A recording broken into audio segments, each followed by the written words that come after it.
Imagine yourself teaching a class and a student tells you, I have a rotator cuff injury. Is this pose going to hurt?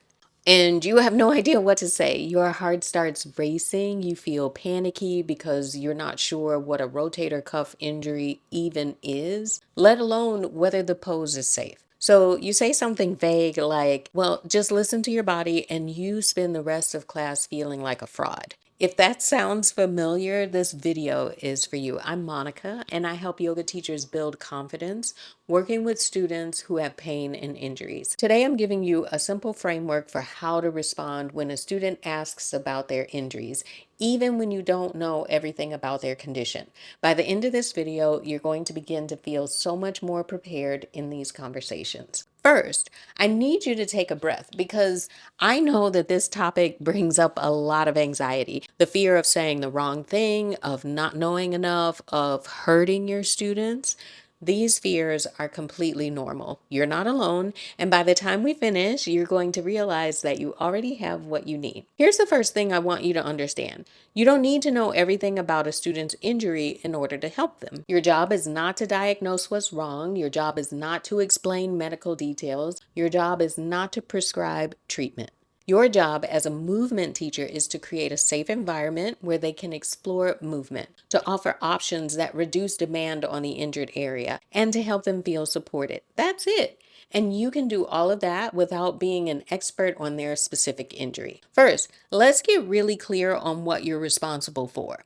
You are facilitating movement exploration, not fixing them. You're creating opportunities for them to discover what feels okay. You're offering options and letting them choose. You're gathering information, not diagnosing. You're asking questions that help you understand what they're experiencing so that you can offer modifications thoughtfully.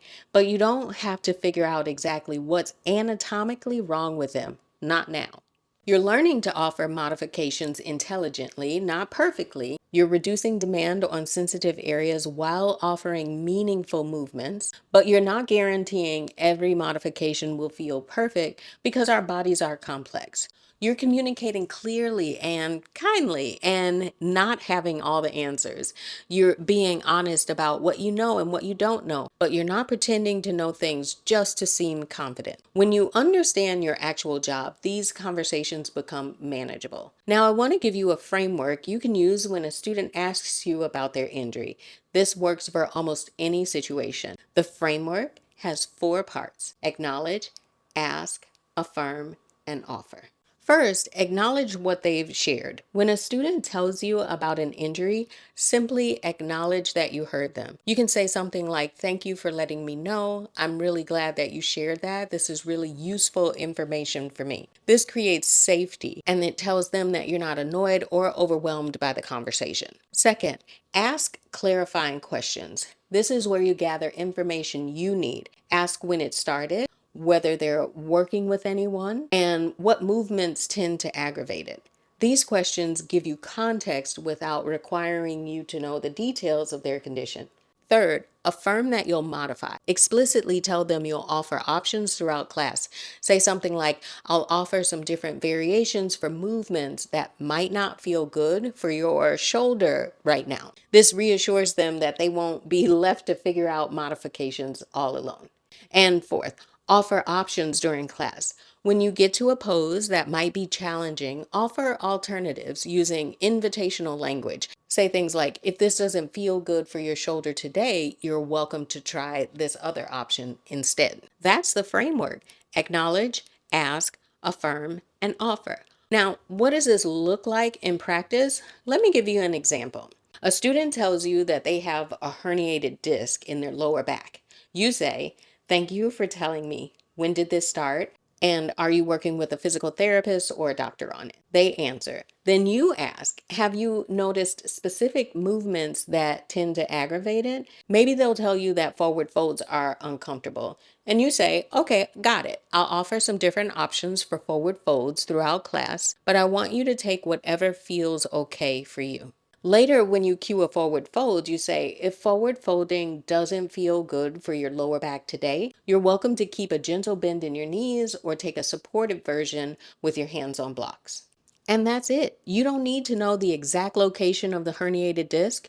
You gathered information and offer them intelligent options. And remember, it's completely okay to say, I don't know. If a student asks you a question that you don't have an answer to, you can be honest and just say, that's a great question. I'm not familiar with the specifics of that condition, but let's talk about what movements feel sensitive for you right now, and we can work from there. Being honest about what you don't know doesn't make you a less qualified teacher. It makes you trustworthy. Students respect teachers who are honest more than teachers who pretend to know something that they don't. And when you give yourself permission to say, I don't know, you actually become more confident because you're not trying to uphold this impossible standard of needing to know everything. You'll find that your confidence comes from practice, not from knowing everything about everything. Every time you have a conversation with a student about their injury, you're building capacity for the next conversation. At first, it might feel awkward. You might stumble over your words, and that's normal. You're learning a new skill. But each time you do, it gets easier. You realize students aren't expecting you to be a medical expert. They just want you to see them and that you'll help them participate in class safely.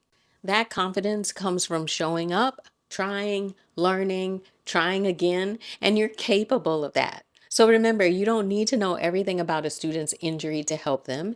Use the framework: acknowledge, ask, affirm, and offer. Give yourself permission to say, I don't know, and trust that confidence comes from practice. These conversations that feel scary now, they're going to become some of the most meaningful parts of your teaching. Because when you show up for a student who's navigating pain or an injury, when you create space for them to feel safe, that matters. You don't need to be the perfect teacher. You just need to show up and show your students that you care. I have a free resource that's going to help you feel more prepared for these conversations. It's called 10 Questions to Ask Injured Students, and it gives you 10 specific questions you can ask when a student tells you about their injury. These are the questions that give you the information you need to talk with your students and offer thoughtful modifications without requiring medical expertise. Having these questions in your back pocket makes such a difference. Instead of wondering what to say, you'll have a clear framework. You can grab this completely free at the link in the description. I also have a full podcast episode on this topic called What to Say When a Student Asks, Will this hurt my injury? It goes much deeper into building confidence and handling different scenarios. And subscribe for more evidence-based teaching strategies. And remember, you've got everything you need for these conversations.